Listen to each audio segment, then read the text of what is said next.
Pulezidenti w'eggwanga Yoweri Kaguta Museveni afalasidde bannayuganda okukomya ebikolwa eby'okutulugunyanga abakyala n'abaana mu ngeri y'okubakuba obutabawa buyambi okubatuusako obuliisamaanyi okuwanga abaana ebibonerezo ebikakali ekibaviirako n'okuva mu masomero. Pulezidenti ayongeddeko nti eryo libeera jjoogo lyennyini eritasaana mu ggwanga. I totally reject child labor and it should be the campaign. A man cannot produce a human being. The women produce human beings. Now you come to beat that one. If you want to fight, you go and look for other men and you fight, so that we see how you are fighting. Those are really useless people. Beating a woman, why? If she annoys you, you just walk away and go to sleep. So I think you should decampaign this practice.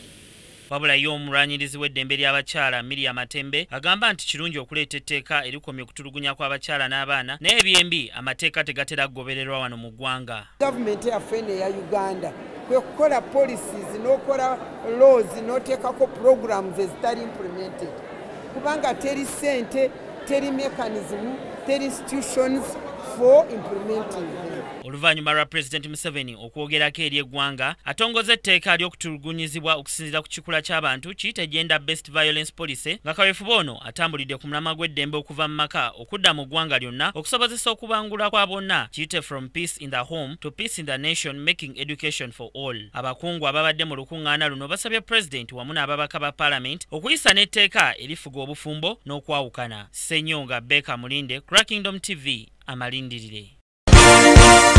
This is Kingdom TV.